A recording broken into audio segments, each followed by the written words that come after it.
Então, bora, né? Nosso devocional. Que hoje nós vamos ler 2 Coríntios. A carta continua.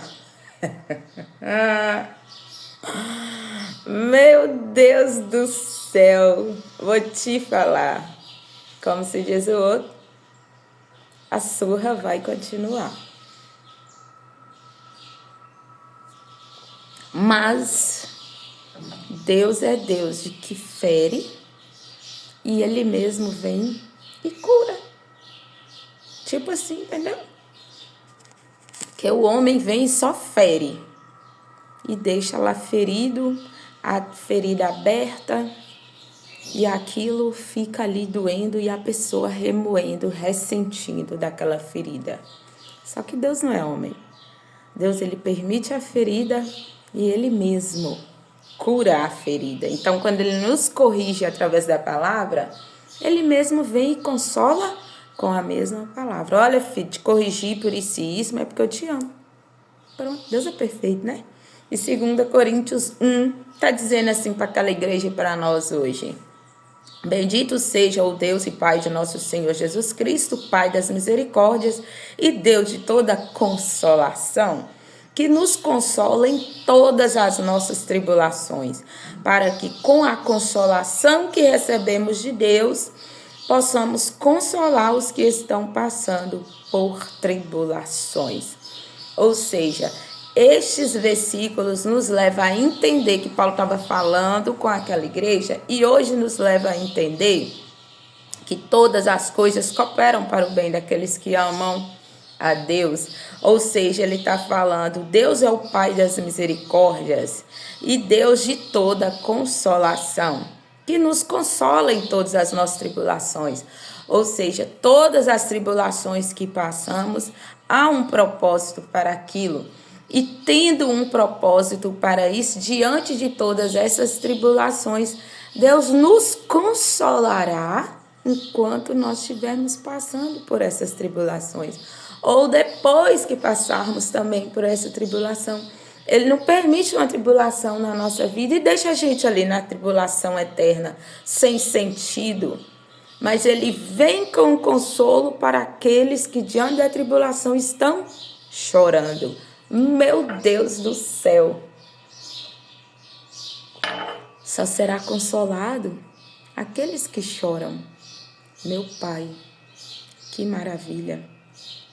E as tribulações que você e eu passamos também entra nessa parte que coopera para o bem.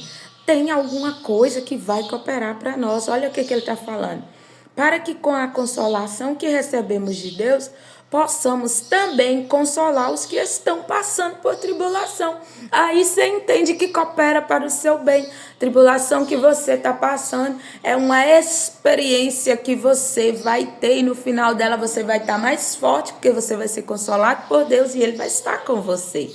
E depois de você passar por essa tribulação, o consolo que você recebeu, a experiência que você viveu, você vai encontrar com alguém que estará passando por uma situação semelhante à sua ou pior. E o que você vai fazer? Oferecer para ela o consolo que você recebeu. Meu Deus do céu! Entenda que o que você está passando, meu irmão, coopera para o seu bem, para o bem de outra pessoa, porque a sua experiência você carrega dizendo, olha, eu fui tribulado, eu passei por tribulação, mas eu venci.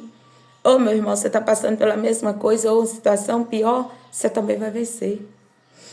Aleluia, que a gente tem a palavra de Deus. Entendeu que quando você passa por tribulação, Deus é seu consolo? Meu Pai eterno. E Paulo está dizendo isso porque ele era consolado. Que olha o versículo 17, o que estava acontecendo. Quando planejei isso, será que o fiz levianamente?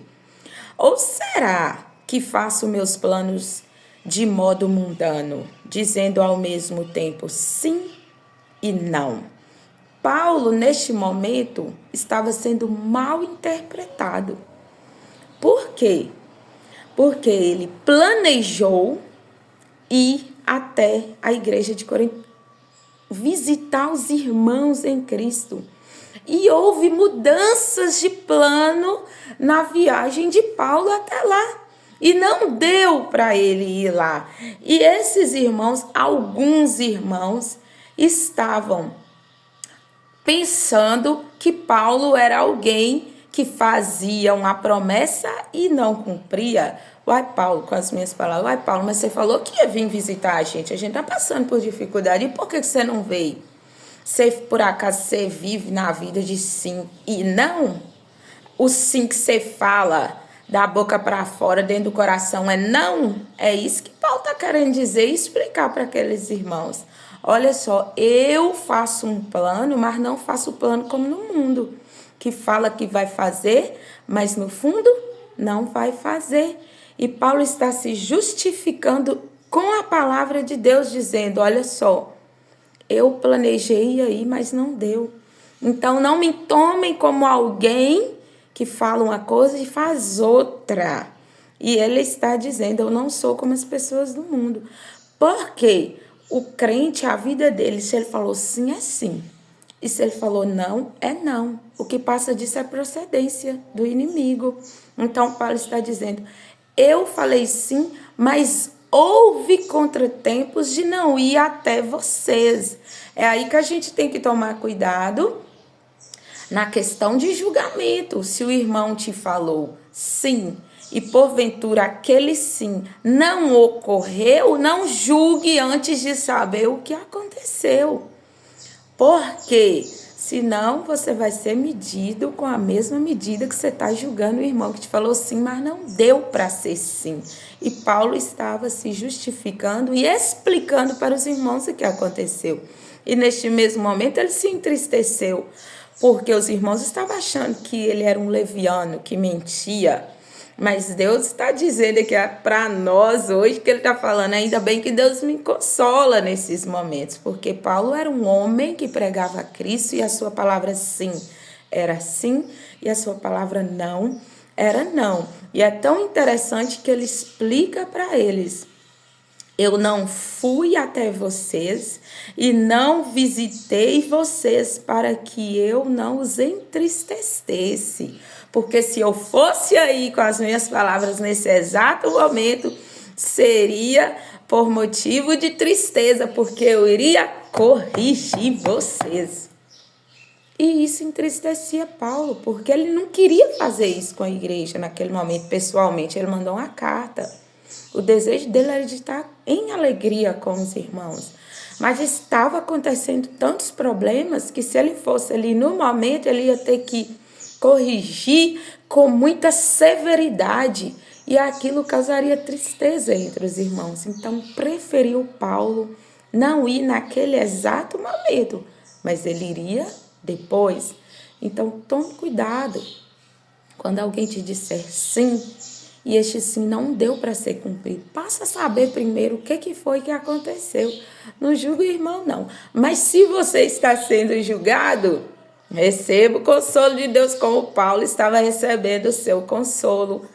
E tente se explicar para o irmão se o sim que você prometeu naquele momento não deu para ser cumprido. Explica para ele, não deu por isso, desde que seja verdade. E explica para ele, provavelmente depois eu irei cumprir o que eu te disse que era sim.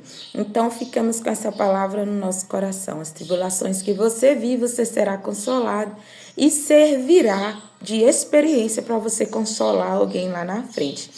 E se alguém te disse sim e não deu para cumprir, não julgue o seu irmão. Passe a saber do que aconteceu. E se você está sendo julgado pelo sim que você disse e não deu para ser cumprido, vá até o irmão e explique o porquê do sim não ter sido cumprido. Se não dá para ir no irmão, manda uma mensagem, como Paulo fez, manda uma carta, mas hoje ele manda mensagem. E fique com essa palavra no seu coração. Em nome de Jesus, Deus abençoe sua vida.